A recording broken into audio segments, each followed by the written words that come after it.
Sent for your listening enjoyment, John Lund as Johnny Dollar. George Dean, Johnny, Congress Mutual. Oh, hi, George. Johnny, how did Las Vegas sound you? Expensive. Can you afford it? Got to. A client of ours had a 30-grand diamond necklace stolen out there yesterday. Little the sore. The dancer? One and only. Still packing them in after all these years. And still the same two weaknesses, Johnny. Gambling and collecting young men. Well, they say every girl needs a hobby, George. Not two hobbies, though.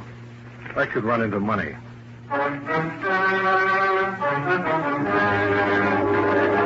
The makers of Wrigley's Spearmint Chewing Gum bring you John Lund and another adventure of the man with the action-packed expense account, America's fabulous freelance insurance investigator. Yours truly, Johnny Dollar.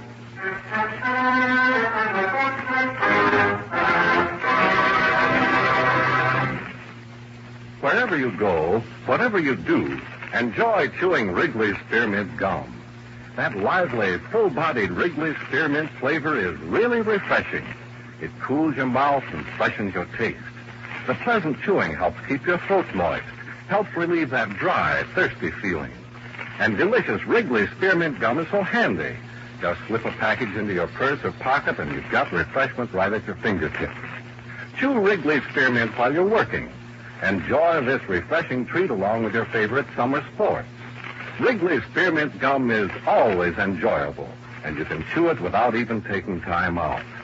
Get a few packages of Wrigley's Spearmint Chewing Gum. Healthful, refreshing, delicious.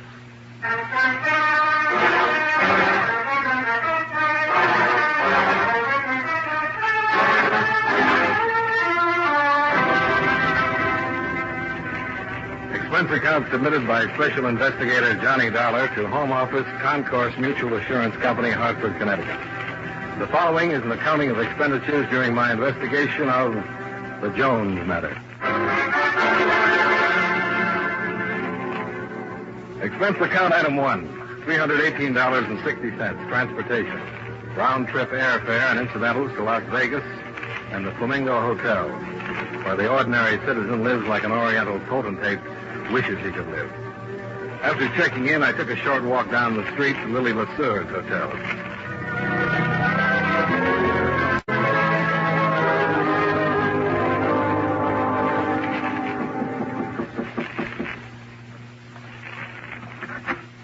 Yes?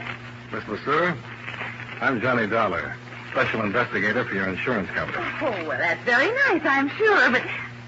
Oh, of course, the necklace. That's why you're here. That's why I'm here. Mind if I come in? Oh, please do, Mr. Dollar. This is Eddie Lawson, Mr. Dollar, my very dear friend. Just a doll, really. Hello, how are you? I think it's awfully droll and nice of the insurance company to take such an interest in my poor little affairs. I imagine they regard $30,000 as more of a rich, big affair. Oh, dear. And then I suppose you'll go around prying into all my most intimate secrets and asking such embarrassing questions that I'll just... Oh, I think having jewelry stolen is always such a bore. Yes, the insurance company feels the same way, Miss Lesure. Now, if you just... good heavens, look at the time. I've got to fly. Lily, you remember what I told you? Now, Eddie, don't start being a child. Don't you think these Western outfits are just adorable, Mr. Dollar? Well, they do a lot to point up a girl's personality, all right? Well, maybe this investigation won't be such a chore after all. Oh, dear, I'm late. Buck and Devastator are going to be just furious. Oh, well, tell him all about it, Eddie. That's my show tonight, Johnny. 10 o'clock at the $1 Billion Club. Join me for a snack afterwards. Here by the pool. That's where it all happened. Toodaloo. Buck and Devastator. Buck Bartlett, he's the riding instructor at the Lazy J Stables. Devastator is the horse. It's a better name for Lily. I'm going to marry Lily, Mr. Dollar.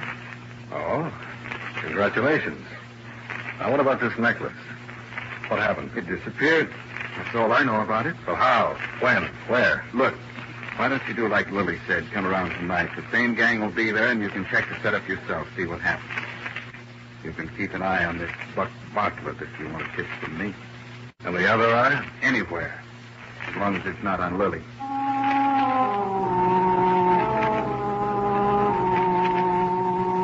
Expense account item 2, $2.50. Lunch at the hotel. And $12 for a hired car to the Lazy J stables. Horses for hire. English or Western style saddles. Instructor available. A Western style instructor, as was soon painfully obvious.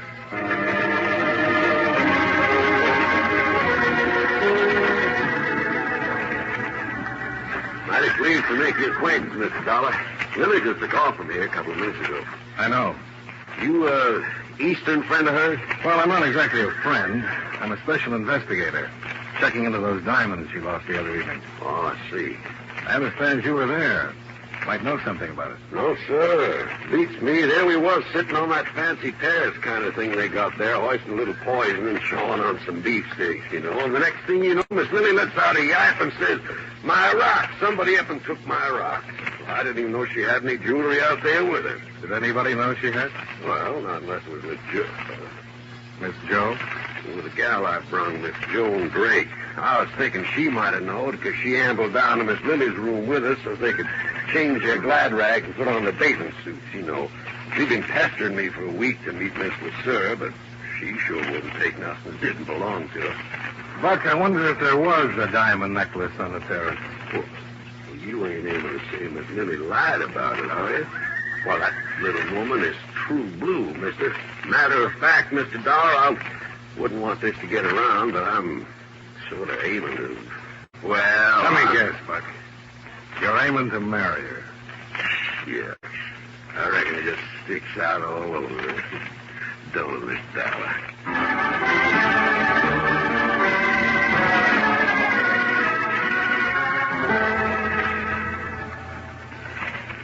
Well, seems I was having a late supper, Mr. Dollar, out there in the open by the pool. It was after Miss LeSueur's last show, so the four of them had the place pretty much for themselves. And who were the four, Marshal? Well, there was Miss LeSueur, of course, and this young fellow she brought with her from the East. Eddie Lawson? Yeah. Don't know much about him, except she's dang near old enough to be his mother. You'll have to admit she doesn't look it, though. She sure don't. Well, the other young fellow's the one you talked to, Buck Bartlett, he calls himself. Oh, yeah, the Texan. Yeah, he's about as Texan as you are, Mr. Dollar. Came here from Los Angeles. He just puts on that talk because the Easterners like it, especially the Eastern women. That Texas drawl comes in handy, huh? Then the other one's a girl named Joan Drake. Yeah, she was there with Buck. Yeah, she's kind of a funny. Young, pretty, smart as a whip. Came out from the East a while back. She's floor manager of the casino at the $1 Billion Club. Talk to her. See what you think. I can't figure it out. All right. I'll see if I can. Come talk to me again after you look around a little. Fine, I will. You know, I've seen these slot machines all over town. The last place I'd look for one is in the marshal's office. Well, that's kind of a special. Guess I might as well take the jackpot with me.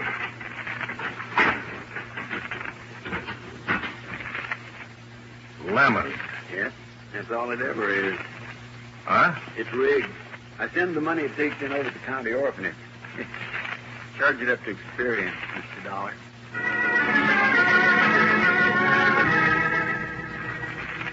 Expense account item 3, $1 for experience and information from the marshal's office.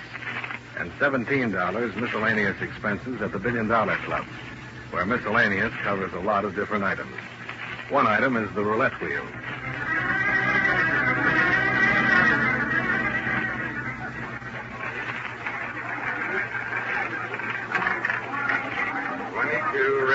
Even. You're not having very good luck. Oh, I'm only paying for conversation anyway. Of course, I haven't had much yet. What would you like? The story of my life? We could start with that. All right. Lay out $1. I was born of wealthy parents, raised entirely by nurses, educated in exclusive private schools. I was graduated from the Swank College, which I shall leave nameless. You like it so far? Well, it isn't original, but well told. Go on. Lay out another $1. You just lost that one.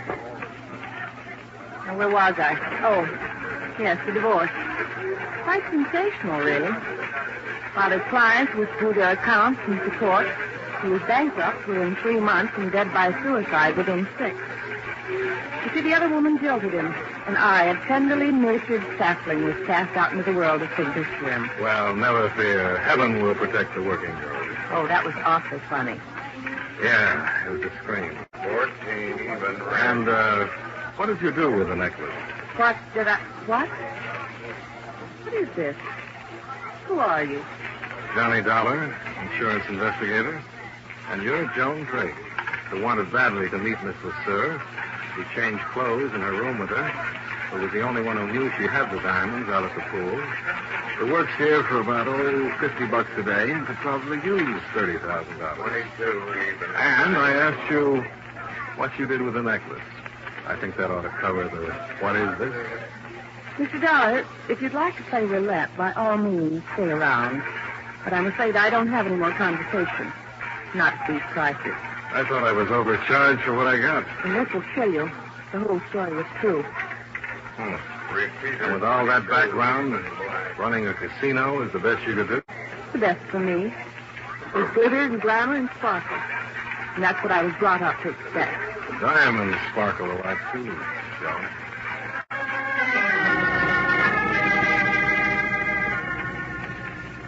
I missed Lily's first show at the $1 Billion Club, but I met her by the pool at her hotel right afterwards.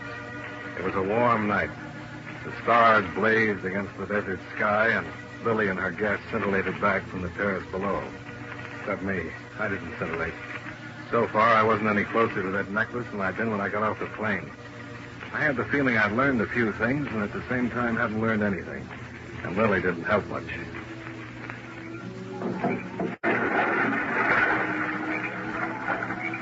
Did you see him?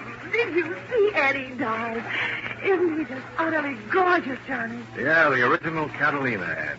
Just look for the flying fish. Oh, he's just beautiful. He was a lifeguard in Miami, you know, much tanner than he is now. I see. Look at Buck watching. It makes me so terrifically jealous, and Eddie knows it, too. Aren't they both just screamingly cute? Strange. How about that necklace? Oh, it's too nice tonight. Let's worry about it tomorrow. Let's worry about it tonight. Oh, Johnny. Might as well go along with him, Lily. He's got a one-track mind. Joan, darling, I didn't see you there in the shadow. Just soaking up glamour, honey. Where were you sitting that night, Lily? Why, by the oddest coincidence possible, right in his very chair. You see, ordinarily I kept the necklace in the hotel safe, but I wore it in my show that night, and it was late when we got here, and then we changed into swimming suits, and I didn't want to leave it in my suite, so I just brought it out here, wrapped in a handkerchief. And I kept it right here on the seat beside me all the time. So all of a sudden it wasn't there, did it? Well, yes, that's exactly the way it happened. Now it's all settled. Let's talk about something else. Lily, you know as well as I do it's not settled.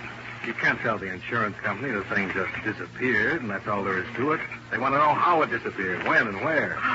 Well, you must be so hideously persistent. It happened while I was playing the slot machine. That one, right over there. I left the necklace lying here in the chair. And where were the others while you were over there waltzing with the slot machine? Oh, around, I suppose. I don't know. When I hit the jackpot, I simply went right out of my mind. How about you, Joan? Where were you? Like he says, around. Oh, plenty of opportunities. That's what you mean. Oh, how utterly fantastic. She's a dear girl, Johnny. And I insist that you stop suspecting her. Or anybody else, either. Were all of you searched?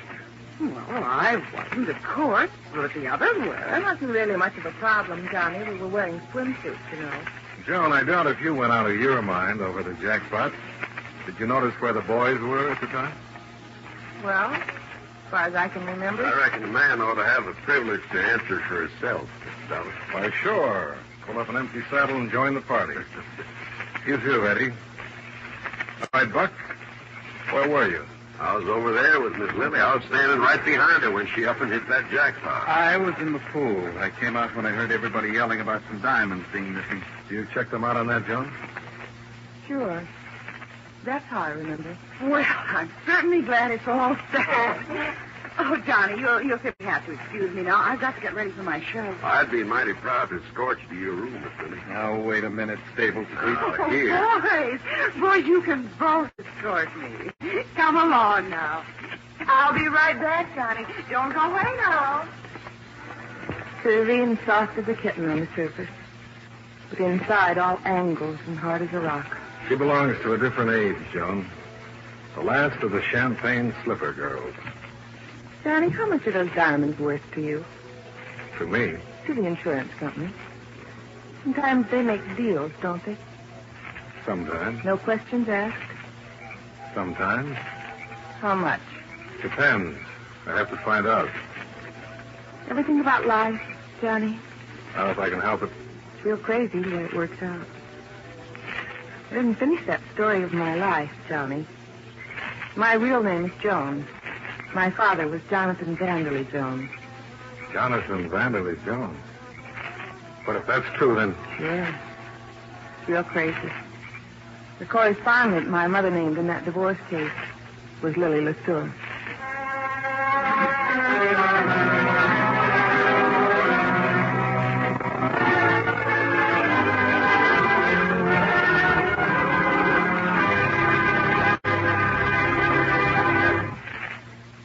Friends, you know Wrigley's Spearmint Gum is a delicious treat that millions enjoy all year round.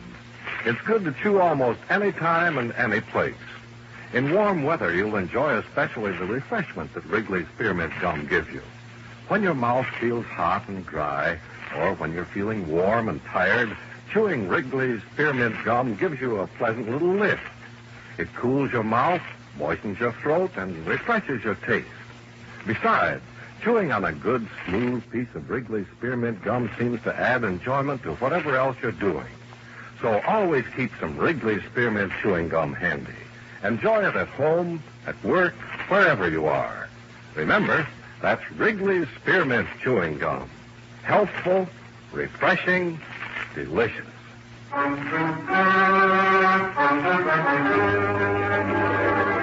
And now, with our star, John Lund, we bring you the second act of yours truly, Johnny Dollar.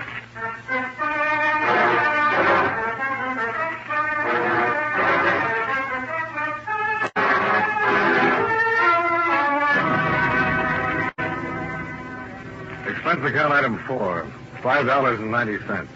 Supper snack with Joan on the hotel terrace. I sat there trying to put things together. Either Joan had suddenly spotted something that had tipped her off to the thief, or if she'd taken the diamonds herself, something had caused her to decide on a deal. But which? And what was it? I tried to remember what had happened just before, what had been said, and got nowhere. You know, Johnny, it's funny. I've always been the innocent bystander. Up until now. Maybe that's what you ought to go on being. Unless you stole it yourself. Would the daughter of Jonathan Vanderley Jones turn out to be a thief? She might, for money and other valuable considerations. Like, for instance? Like a chance to hit back at the woman who ruined her father. Oh, you're heading up a dead-end street. Maybe you are, too. Well, I guess we're expecting at the $1 Million Club. Not I. Little Jones got work to do. So is little Johnny. Maybe we'll meet in the same playpen. Somehow I don't think so. Bye-bye now.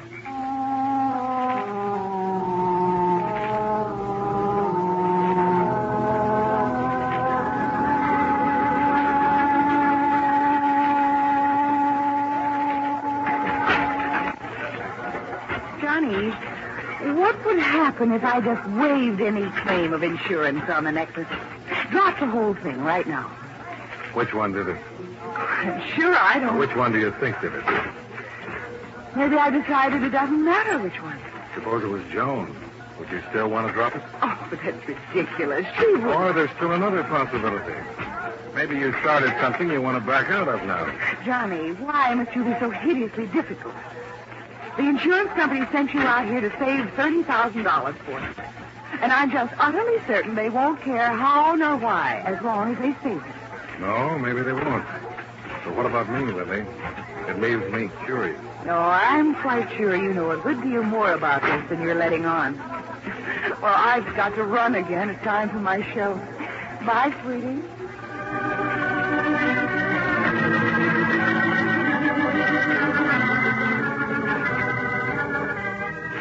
Expense account item 5, $10 for an hour and a half of more miscellaneous at the $1 Billion Club. Lily was in too much demand for any chance of a quiet talk. My other 3 chums weren't around. I was trying to decide whether to go back to the hotel when I was paged over the public address system. I picked up the phone at the end of the bar. Johnny Dollar. Marshal Kimberly, Mr. Dollar. Oh, yeah. What's up, Marshal? Well, it looks like one of those necklace people got herself in a mess of trouble a while ago. Oh. What do you mean? I'm calling from the parking lot. She's that Joan Drake girl. Found out here in the back seat of a car. She's dead.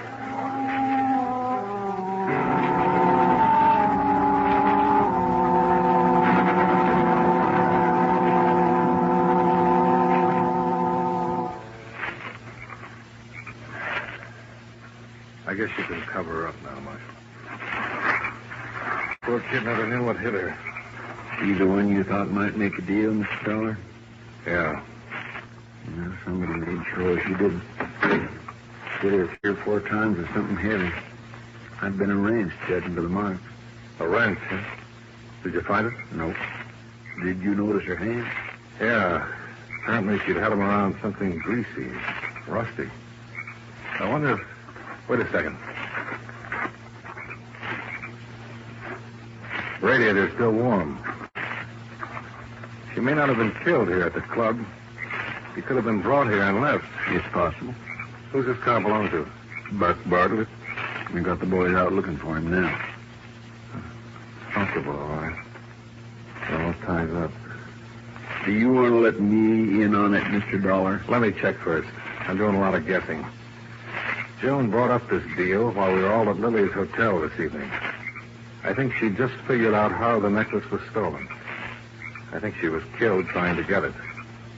And I think I've figured it out, too. But let me check first, Marshal. I'll talk to you later.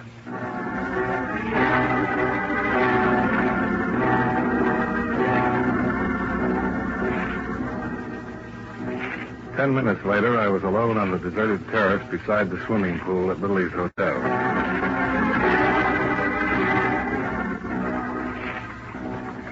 I knelt on the edge and looked down into the water. Crystal clear, lighted by an underwater bulb sunk in the concrete wall. The pumping system was running as usual, drawing the water from the drain pipe in the deep end, circulating it through the filter tanks in the pump room, and returning it to the shallow end. I took my handkerchief, waited with my room key, picked the spot carefully, and dropped it into the water. I watched it sink down toward the drain. Down, down. Then suddenly it was caught by the current and sucked into the drain. So far, so good. The next step was the pump room.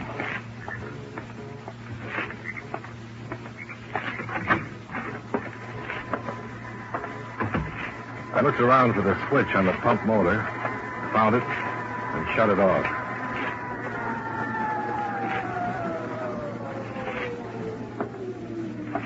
There was a crescent wrench laying on the window ledge.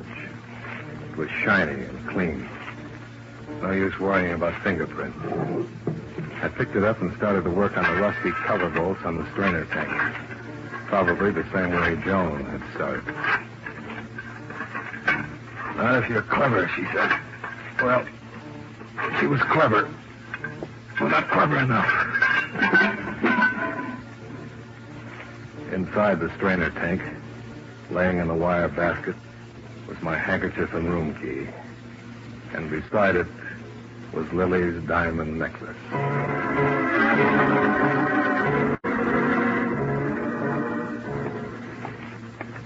I was halfway across the terrace, and the lights around the pool went out. Somebody had pulled the main switch. I stopped and listened, waiting. But when it came, I was caught off guard. Somebody hit me and knocked me into the water.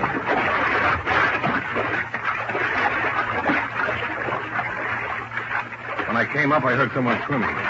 Whoever it was had come into the pool after me. I made the side, grabbed hold of the ledge with my left hand, drew back the wrench in my right. As the splashing came close, I lifted it and swung. Hey, what's going on over there? Marshal! Marshal! Over here with that flashlight. What happened to the light? Switch was pulled. Here, help me get him out of the water. Yeah. Let me have it. There we are. His luck ran out, Marshal. This time, I had the wrench.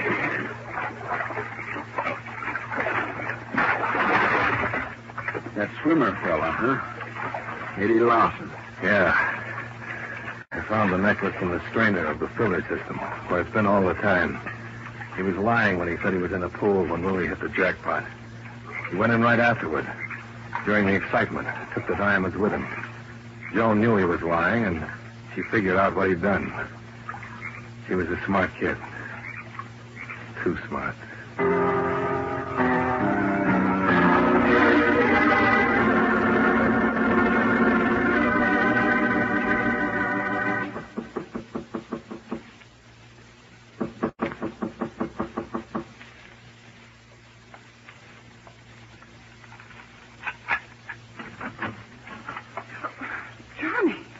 Sorry to wake you, Willie, but...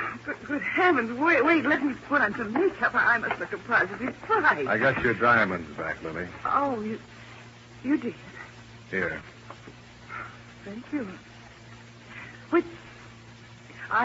Which one of your boyfriends? Why don't you give up, Lily? Time moves along. The years add up. I'm not harming anyone. Aren't you? Joan is dead. Eddie killed her over these diamonds of yours.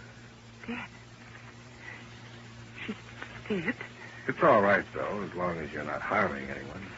But how could I know? I didn't mean any harm to that poor girl. Eddie could have had the diamonds if I'd known. They didn't matter, Johnny. Just a gift a long time ago. I don't even remember who it was. JVJ? Those are the initials on the clasp. That's who it was. Jones. Some fool named Jonathan Vanderley Jones. They didn't mean a thing to me.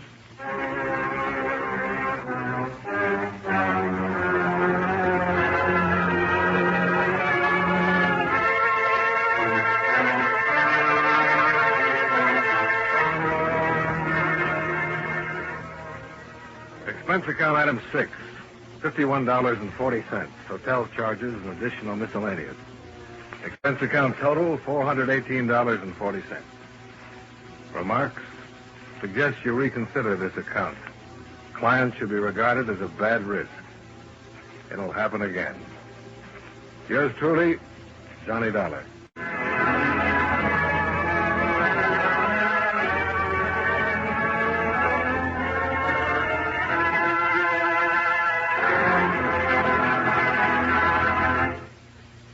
Remember, friends, wherever you are, whatever you do, enjoy chewing Wrigley's Spearmint Gum. That lively, full-bodied Wrigley Spearmint flavor is really refreshing. It cools your mouth, moistens your throat, helps keep you feeling fresh and comfortable. The smooth, pleasant chewing helps keep you feeling relaxed, too. So you naturally feel better, work better, get more fun out of doing things. Remember, too, Wrigley's Spearmint Chewing Gum is a refreshing treat you can enjoy almost any time and any place. Just slip a stick into your mouth whenever you want it. Do as millions do. Keep Wrigley's Spearmint Chewing Gum handy and enjoy it often every day. That's Wrigley's Spearmint Chewing Gum. Healthful, refreshing, delicious.